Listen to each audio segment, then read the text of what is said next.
ko. Ayan. Pag-usapan natin si Saldico. Sabi ni Harry Roque, tumawag daw siya dito sa Praha na hinahanap si Saldico. Alam niya, patakaran dito sa Czech Republic. Hindi porke tumawag ka, ibibigay na nila yung impormasyon sa iyo. Kahit nakisyo abogado ka ng Pilipinas, kung sinabihan sila ng gobyerno ng Pilipinas na huwag ibigay ang impormasyon about Saldico, wala sila magagawa. Talagang isisikreto rin nila. Hindi.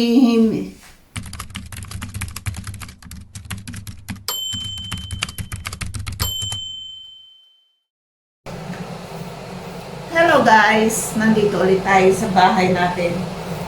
Mag-aamusal tayo. Yan. Tayo ay mag-aagahan. Ganda ng suot natin ngayon, ano? Hindi ko alam kung nagaganda tayo o hindi. Tagal na hindi ko na isusot itong ganito. Nabili ko lang to dyan sa, sa H&M. Nag-on sale. 29 lang.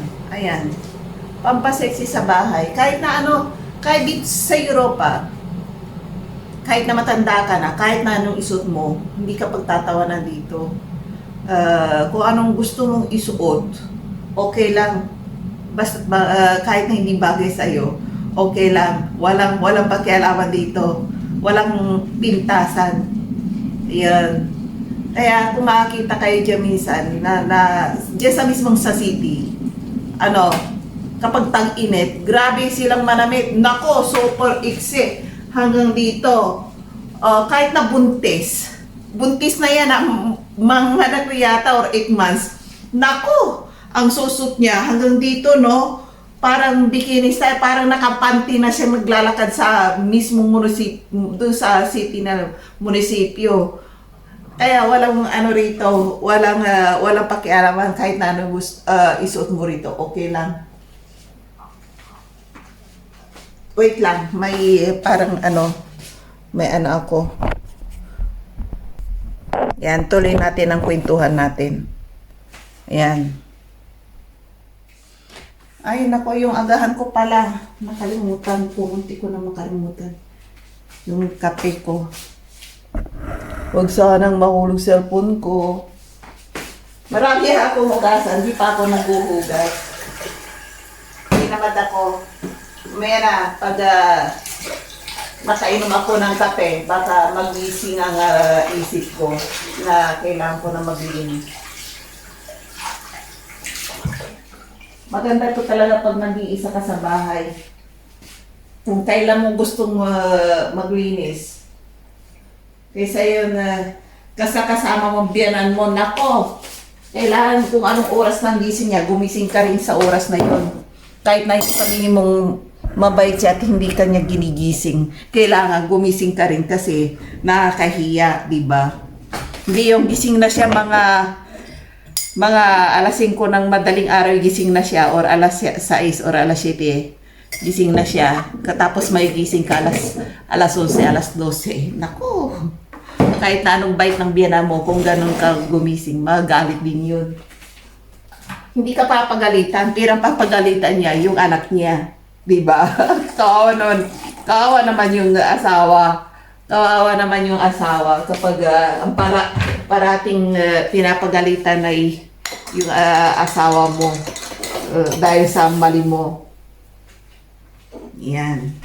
May naririnig akong rito. Kasama ang biyanan. May naririnig ako rito na totoo yun, may kasama ang mga biyanan. Kung minsan tinatanong ko, mabait ba yung biyanan mo? Oo, mabait. Sinasabi nila mabait. Sabing ganun. Siyempre, mabait yun. Pagharapan.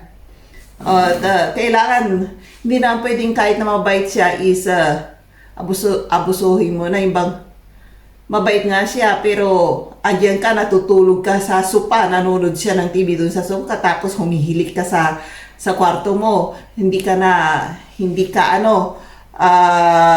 gumagalaw, tapos tanghali ka nang magising, Mantalang yung biyanan mo, alas 4 pa lang yata ng madaling araw o alas 5, eh gising na. Yan. Kaya hindi mo masasabing mabait. Mabait si mabait kasi hindi ka pinapagalitan. Walang nasasabi sa'yo. Pero kahit na mabait ka sa kanya at mabait din siya sa'yo, 100% may masasabi rin yan sa asawa mo. Ang papagalitan yung asawa mo. Or di ka, kung naiinis siya sa asawa mo rin, hindi naman 100% na nagalit siya sa iyo is pagsasabihan niya yung asawa mo. Hindi. Kung minsan, kung may anak siyang iba, doon niya ipagsasabi. Kung halimbawa yung asawa yung marami siyang kapatid, doon niya ipagkakalat na, ay ganito ganyan, grabe naman yan. Kung kumain, basta tinitignan ka, kahit na ilang subo ka lang, yung mata niya, grabe naman kung kumain yan. Grabe naman yan kung magluto.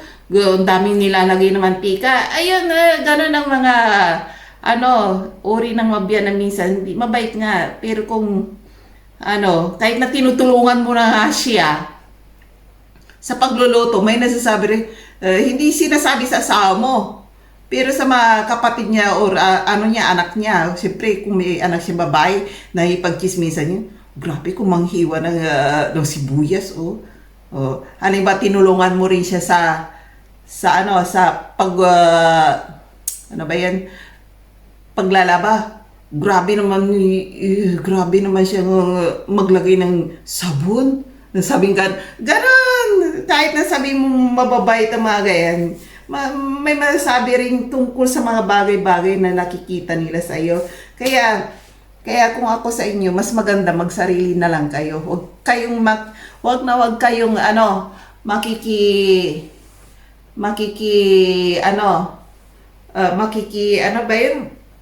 makikitira sa bahay ng biyanan nyo. Kasi alam ko 100% may nasasabi yan. Kahit na uminom ka lang ng tubig, sabi niya, grabe naman kung uminom ng tubig yan, katapos naglagay pa nga ng juice. Ang dami niyang maglagay ng juice. Ganon sila. Kahit international yung mga biyanan, lahat sa mga nag-aasawa, ang kalaban mismo, ang kinakatakutan ng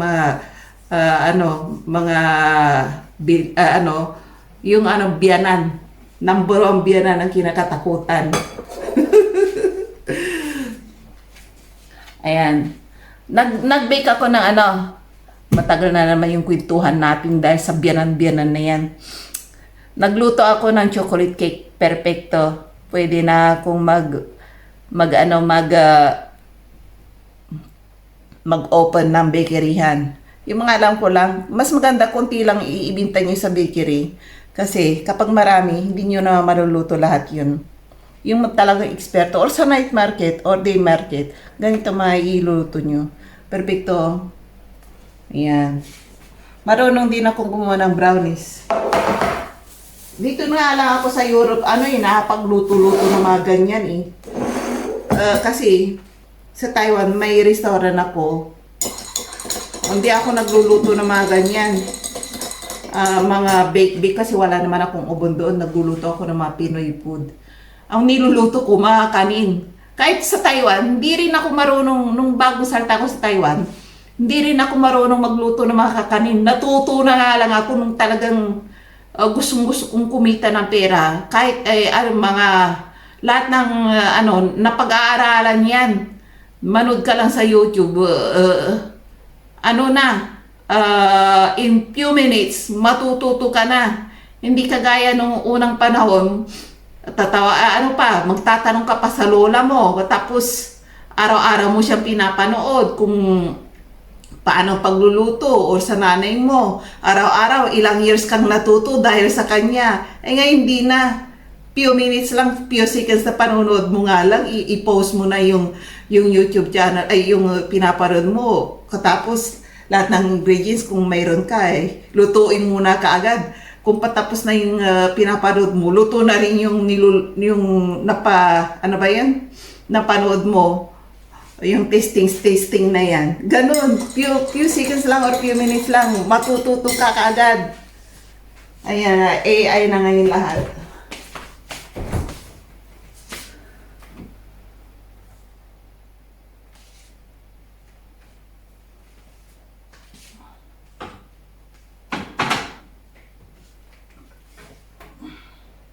Amoy pork chop ang refrigerator ko.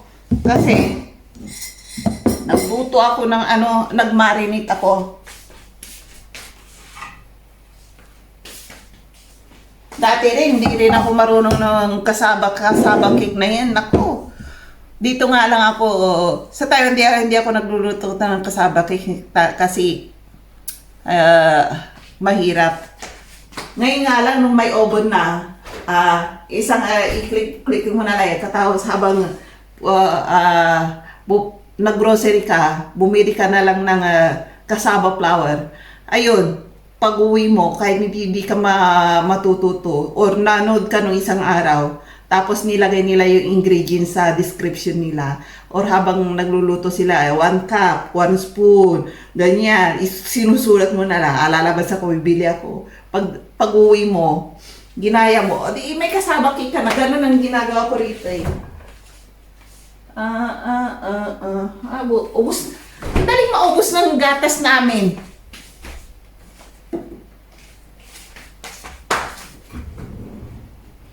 Yan.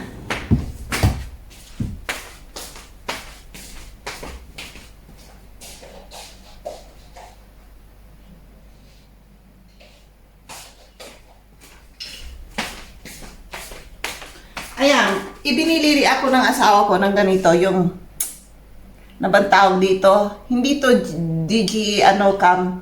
Maganda ang malinaw na malinaw. For lang, sa bahay mo lang pag-vlogging, okay lang. Pero kapag hindi mo niyuyug-yug to, ganyan, siyempre niyuyug mo, gumagalaw rin yung Pero kapag steady ganyan, maganda to. Gumagalaw-galaw, maganda to. Malinaw ang kuha. Ayan, Tapos, itong ulo nito, itong parang robot na ulo to, parang gimbal ba, gumagalaw kung nasaan ka. Ayun tingnan mo, nasaan ako. Ayan, gumagalaw. Sumusunod yung camera. Yan kung nasaan yung ko, ayun tingnan niya, gumagalaw. Diyan ako, gumagalaw yung yung camera. Ayan. Ganda. Sa gustong kung bumili nito, ilalagay ko yung link sa baba. Hindi ko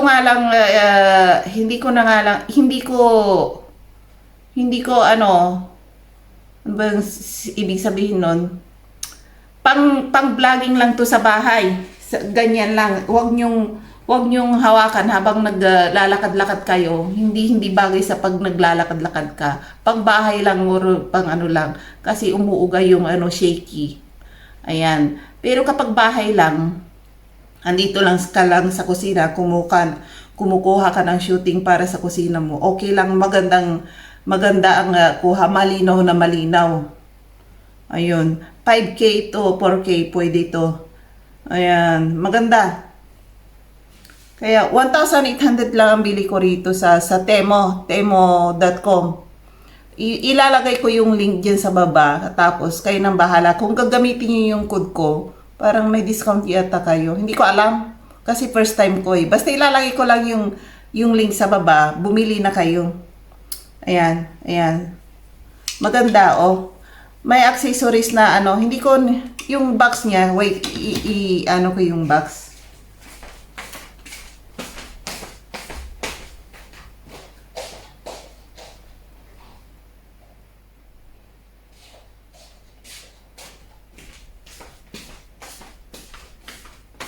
May microphone.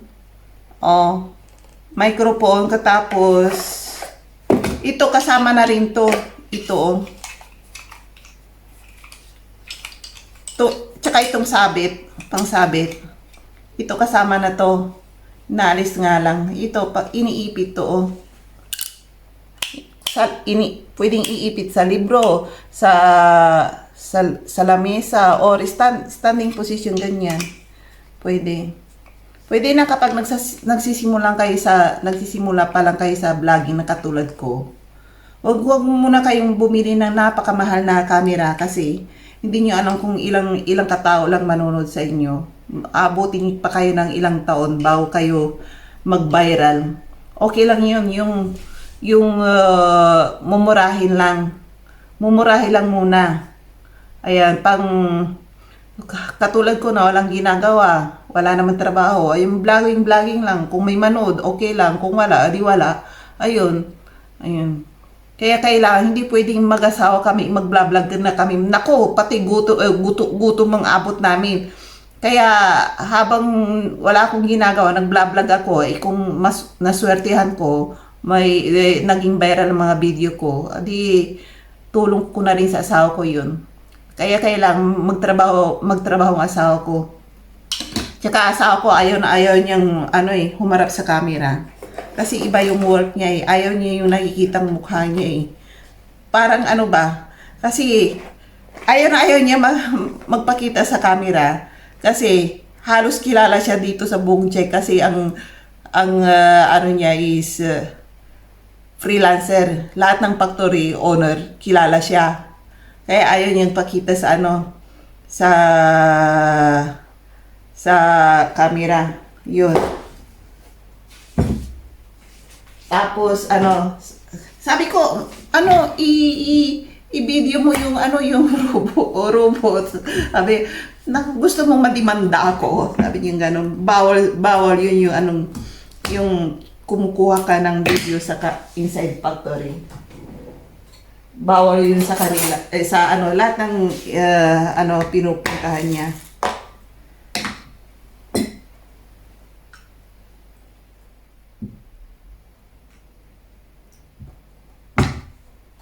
Kaya nakikita nyo, ako lang. Kung minsan simple-simple akong kumukuha sa kanya, yung bang nagro-grocery kami, okay lang yun. Pasimple-simple lang. Pero sabi niya, mo yung camera sa kaliwa, huwag sa akin. Sabi niya, ayaw niya. Kung minsan nauto-uto ko, kung talagang nabubuisit na rin ako sa kanya, talagang tinututok ko yung camera sa kanya, wala siyang magawa. Ayaw niya may pag-away sa akin. Sabi yung gano'n. Sabi yung gano'n. Kaya kung minsan, ang mukha niya ay ginaganyan kasi ayaw niyang magpakita yung mukha niya.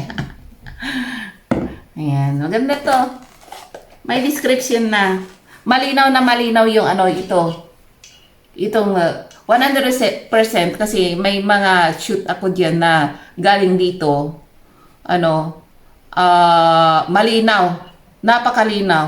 Pinakita ko sa asawa. Kaso nga lang, huwag kayong mag-vlog ng yung bang nakasakay kayo sa bisikleta katapos umuuga, very shaky. Or di kayo yung naglalakad kayo katapos ganyan kayo, umuuga rin. Kaya kailangan mag-stop kayo habang nag-vlog kayo sa labas, mag-stop kayo, ganyan nyo. Ayan, stop muna kayo o 1 minute na kuha kayo ng vlog ninyo, tapos turn off ninyo, tapos kumuha ulit kayo ng ibang direction, 1 minute ulit. Pwede, malinaw. Para sa mga nag-uumpisa nga lang.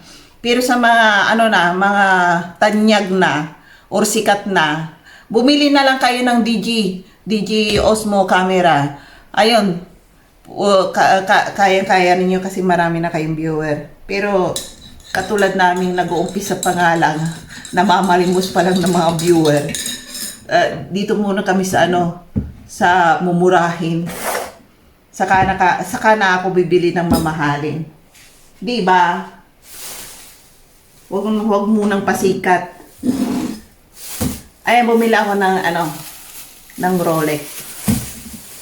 Masarap to, parang pandesal style. Di pa pandesal ganyan lang kalaki. Ayan, ganyan lang dyan. Dito, parang pandesal to, mura to dito. palamanan nyo ng kahit na anong gusto ninyo. Masarap na, pandesal style. Ayan o. At saka, tagtutukuron lang to. Napakamura to. Kumbaga sa atin, piso-piso, mga ganyan, 2 piso, or 3 piso, 4 piso, ang mga ganito.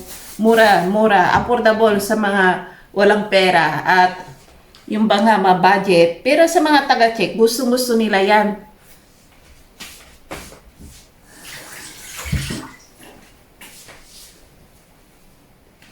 Alam niyo na mga taga-check, kahit na anong tinapay iibigay niyo sa kanila, yan ang paborito nila rito. Hindi sila araw-araw kumakain ng kanin dito. Sabi nga nila bigas daw ang mahal. Totoo naman talaga, bigas daw ang mahal dito. Pero ba naman yan, kung i-compute natin sa piso yung bigas dito na nabibili ko, 1 kilo lang yun aabot na ng 120 per kilo. Peso yon ay convert natin. Kung sa kanila rito, 38 crowns, kurun, ang yung computation sa peso yon 110 or 120. Pinakamurang bigas na yun ang nabibili ko.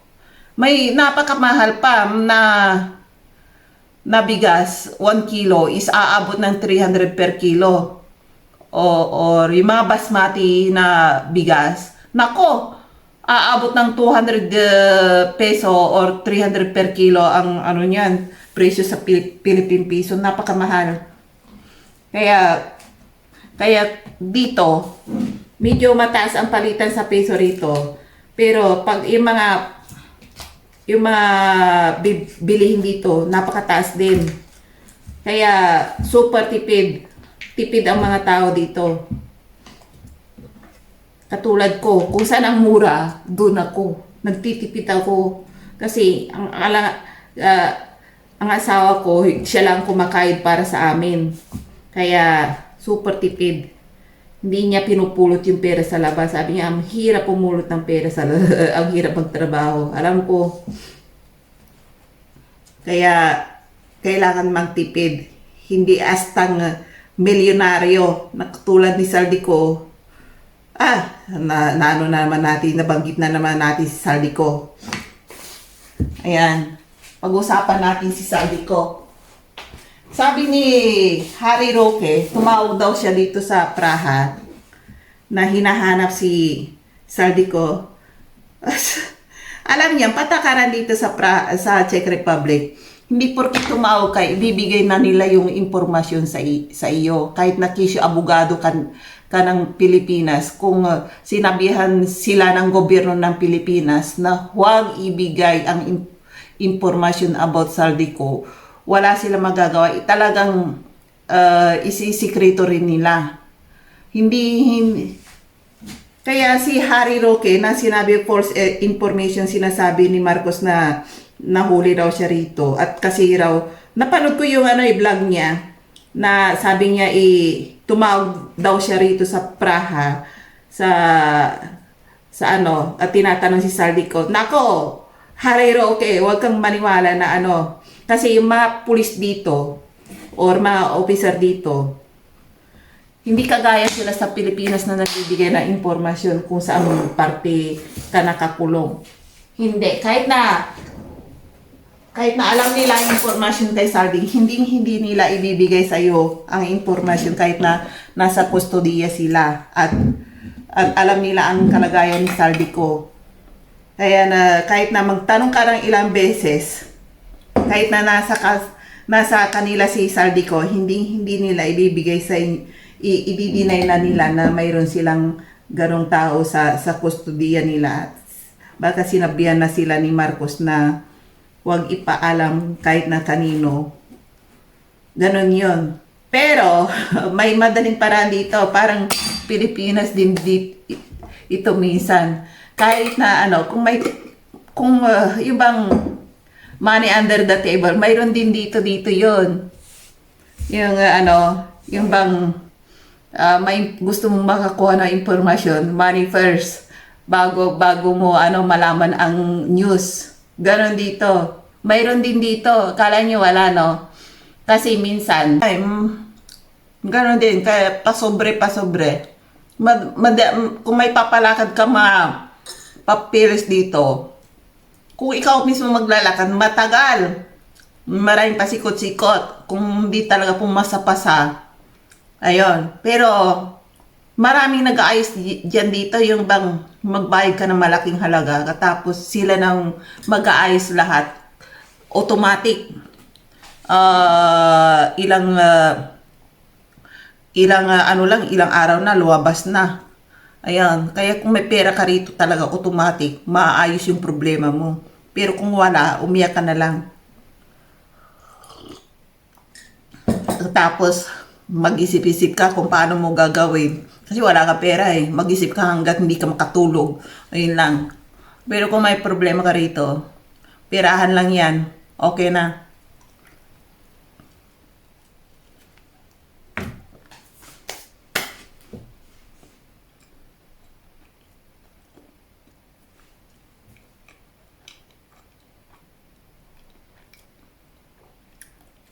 Kaya nung napanood ko si Harry Roque na tumawag daw siya rito, nako, hindi ako naniniwala.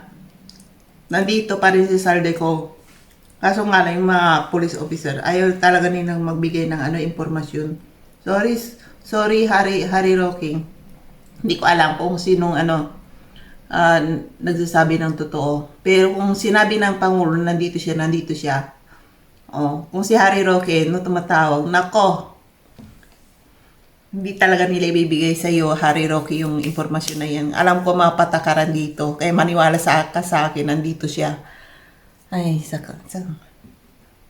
matagal na tong chat natin. Saka na tayo magkwentuhan. I-update ko kayo kapag nakapunta ako sa Praha.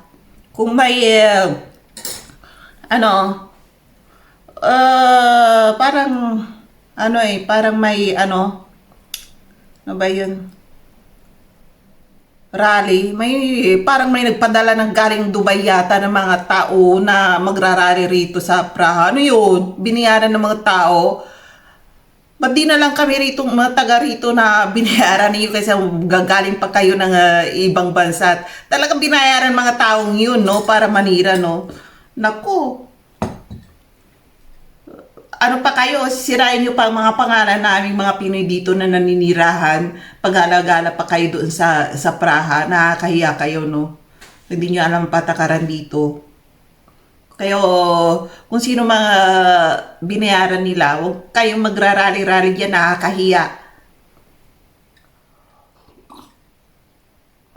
Doon na lang kayo sa Pilipinas mag-rally, no?